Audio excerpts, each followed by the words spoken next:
This is the AM News on the AM Show, and we're live on DSTV channel 421, Go TV channel 125, around the world on myjoyonline.com, and of course on Facebook, X Spaces, and on YouTube. Details now. 22-year-old Martha has lived in a shelter her entire life until she aged out and was left with nowhere to go. Like many rescued by the state, she was promised care but abandoned halfway. Now she faces life on the streets. Her story highlights deep failures uncovered during a recent tour of shelters by Parliament's Gender, Children and Social Protection Committee. And we'll tell you exactly what this is about in this report. Lived at the New Life Nungwa Children's Home since she was a baby. It's been her only home, keeping her safe from the dangers of the streets. I've been here since 22 years ago. So you were a baby when you were brought here? Yes, please. And where are you now? Are you schooling? Yes, please, I'm schooling. Where? I'm in University of Professional Studies, UPSC, Banking and Finance. I want to become an entrepreneur. But for the kindness of shelter workers and individual donors, Martha and many children like her would be left without basic needs. Sadly, state support for these shelters is scarce. During a tour of shelters, the Parliamentary Committee on Gender, Children and Social Protection uncovered a system in crisis. Children with special needs are often cared for by untrained staff, while shelter managers struggle alone to cover utility bills and feeding costs. Caretakers say they are overwhelmed and urgently need the government to take responsibility. A lot of challenges, especially when it comes to these utility bills, water, lights, gas, because we don't use firewood. When I came in, I said that we should talk to the government to help us talk to Zoom Lion. If they can make it free for us, at least it's supposed to be, because these children are not our own, it's for everybody. The Department of Social Welfare says its hands are tied due to limited resources, making consistent support and monitoring almost impossible. Chairperson of the Parliamentary Committee on Gender, Children and Social Protection, Helen Ntoso, describes the system as unsustainable. We've appealed to the ministry that during a review, the budget review, if they can, actually increase their budget because they are actually struggling. She promises immediate reforms to ensure these vulnerable children, especially those with special needs, receive the care they deserve. Definitely, we have to do that. We have to do that because they were even talking about their utilities. If the state, because if for what we're told, the police, social welfare, bring these children to them. So if the state is giving children with learning disabilities, children who do not have homes, to a private entity, then it means that you've got to resource them. But as Martha and countless others wait, children remain at risk on the streets and unsafe homes with no clear sign that help is coming soon. A non-profit organization, Moving Health, has donated medical equipment, computers and other essential items to support hands-on midwifery education at the Tumu Midwifery Training College in Tumu. The items include 25 desktop computers, 14 UPS units, 3 crank hospital beds and 2 multi-purpose delivery beds, a 50-liter autoclave machine and an automated pregnant mannequin are valued at 250,000 Ghana cedis. According to the Chief Executive Officer of Moving Health, Isaac Amwa-Kwansa, the donation is aimed at equipping future midwives with practical tools needed to respond effectively to life-threatening maternal emergencies. And Rafiq Salam tells us more from Tumu. Moving Health is a non-profit organization that has a mixture of social and community health workers and engineers who come together to design, fabricate, and deploy affordable emergency transportation for rural areas. They have been working in the Sosala East municipality since 2019, where they manufactured tricycle ambulances to serve rural communities in Ghana, particularly supporting pregnant women in reaching emergency care. The organization's mission is to ensure that everyone, regardless of their location, can access health care when they need it most.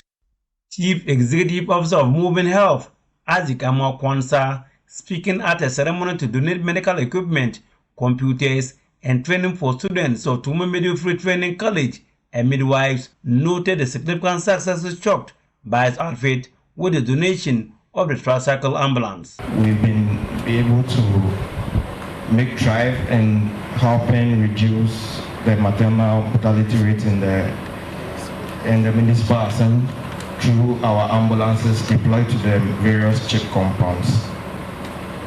Today we have about 21 ambulances in the region itself, connecting about 100,000 people and family.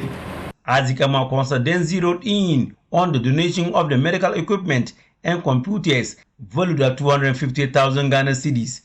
Moving Health has donated close to over 250,000 Ghana cedi worth of items,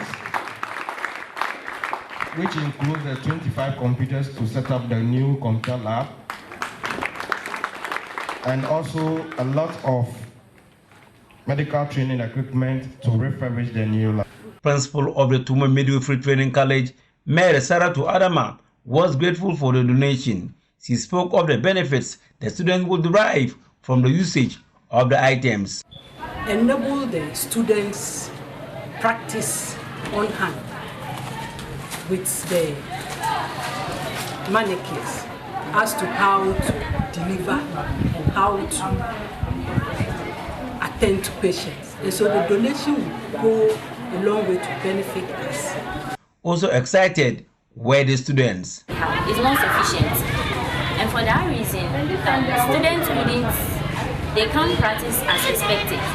So with these donated items, I think it will give a platform to each and every student to be able to go to the lab and practice. Moving Health, with support from the Twatula Fund, sponsored a training for midwives and midwifery students focused on manual removal of retained placenta and manual vacuum aspiration MVA. Reporting for Joy News, Rafiq Salam, Tumu. Moving on, students at the Nyohini Community Technical Institute dream of pursuing trades like carpentry, catering, and fashion design. However, the very foundation of their education is under threat. The school's crumbling infrastructure poses a daunting challenge to its mission of empowering the next generation of skilled artisans and entrepreneurs. In this report, Joy News' Northern Regional Correspondent, Martina Bugri, visited the school and brings us the story. Some of the students usually sleep outside the yard, but when rain is falling, they have to go inside the room. Two people can pair one bed, and it's been it's distracting with the student, and it's affecting our health. In the heart of Tamale, the northern regional capital, lies the Nyohini Community Technical Institute, a citadel for vocational training in northern region. Despite its noble mission to equip students with valuable skills, the school faces significant infrastructure challenges.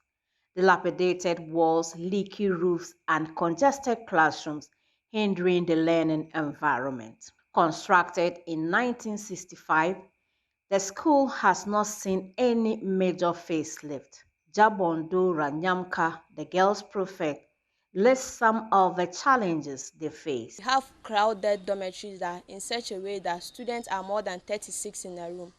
That is the large room, and the smallest room contains more than 20 students. It has been a very major problem for we the girls. This is one of the structures in the school, very dilapidated.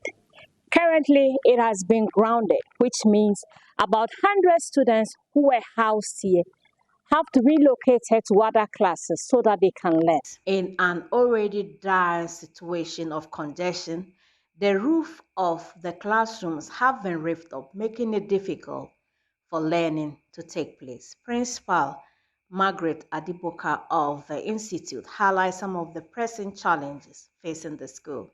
We have a challenge of a rainstorm that happened on the 8th of May. And that roof off some of our classrooms and then the boys' dormitory. We don't have enough classroom, enough dormitories, and then where the children are to see.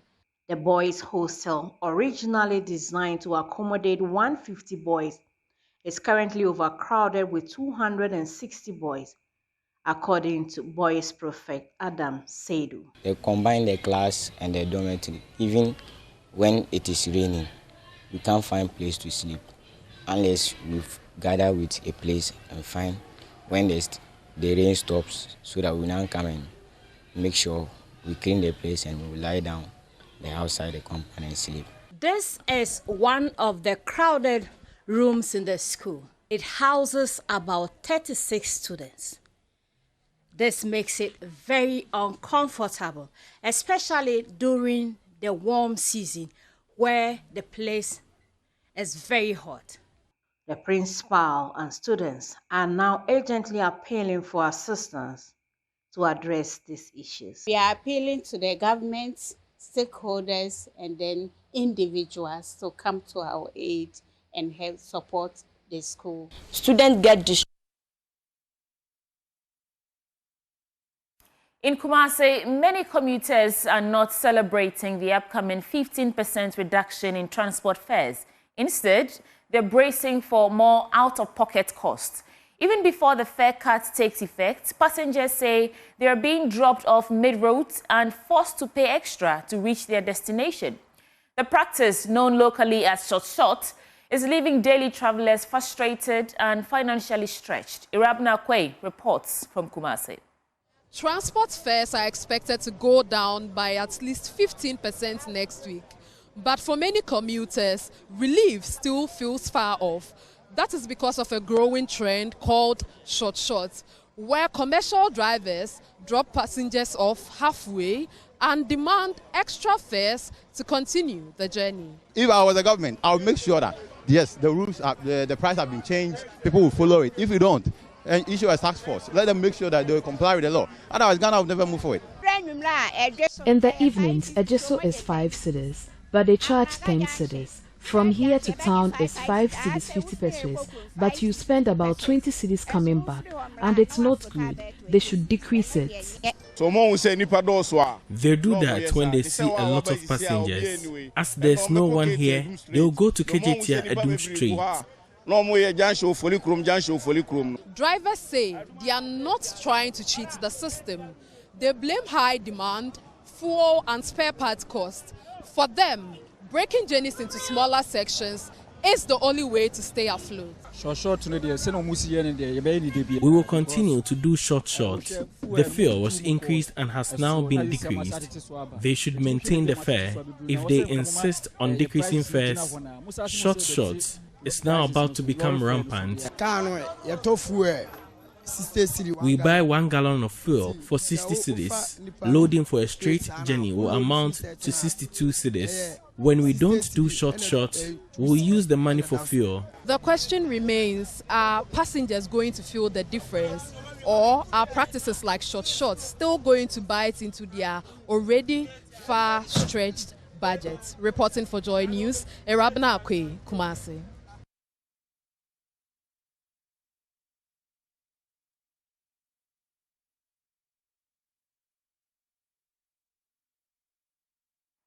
And that takes us into our business update with Benjamin Akakpo. Welcome to your business updates. We kickstart matters with the currency market for today.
Let's get into our stories now. An economist, Dr. Eduho Susakode, has urged managers of the economy to consolidate the gains made so far with the macroeconomic fundamentals by boosting the industrial base of the economy to sustain the positive trajectory. He believes the government can leverage on these gains by expanding exports while reducing imports to allow greater room for credit expansion to the private sector. He spoke to Joy Business. Yeah, for now, I don't think anybody should panic because all developments from the external sector and the domestic sector look very stable. Externally, we have seen an inflow or increase in cocoa price, inflow of tariffs. Gold price have also increased. I don't know whether we should thank God for that. The dollar has weakened against major trading currencies. Domestically, too, I think the exchange program, both the domestic exchange, the external debt exchange, have all saved the country made some savings from them. IMF program is on course. We've received the tranches from IMF and the World Bank donations. Bank of Ghana has been able to build enough reserves. The gold for reserves program has increased gold reserves from 8 tons to 31 tons. I think for now, things are a bit okay. Even the speculative demand for dollar has died out. I think people are now even doing speculative sales. People are panicking by selling their dollars rather than buying. I think the more sustainable way is to build our export base, as we always say, to industrialize and to increase exportation, reduce importation. That's why many people are surprised about this development because they realize that the structure of the economy hasn't changed that much, and yet we are making these gains. So, going forward, we have to build an industrial base to sustain this. But for now, I think the market is calm, and nobody should panic. The business confidence is high, consumer sentiments are also high, and then hopefully prices will be reduced, and the disinflation process will speed up for the MPC rates to come down very soon. For even businessmen and men, then everybody can borrow at a lower interest rate. That's what we are all looking for, to expand our businesses and create jobs. Now, the government of Ghana has received a $174 million capital gains tax payment from Newmont Corporation following the mining giant's sale of its Achim mine, which was valued at nearly $1 billion. The amount constitutes a substantial portion of the estimated $220 million tax liability due from the transaction. In a separate payment, Newmont also presented a $50 million check to the government representing Ghana's carried interest in the deal. There's more in this report. A brief ceremony in Accra, the Minister of Finance, Dr. Kasiela Tuforsen, received the payments on behalf of the state and lauded Newmont for its tax compliance and transparent conduct. The Finance Minister also gave assurances of government's commitment to addressing long-standing infrastructure concerns in mining communities. He made specific reference to the poor state of the Kumasi-Kenyasi Road, a critical route serving areas affected by mining activities. Dr. Forsen announced that formal discussions would begin immediately with the Ministry of Roads and Highways to rehabilitate the road, adding that the project is expected to be completed within 12 to 18 months. The payment marks a significant boost to Ghana's domestic revenue efforts and reflects the government's renewed push to ensure that resource-based transactions deliver tangible benefits to the state and affected communities. Let's zoom right into our commodities market for today.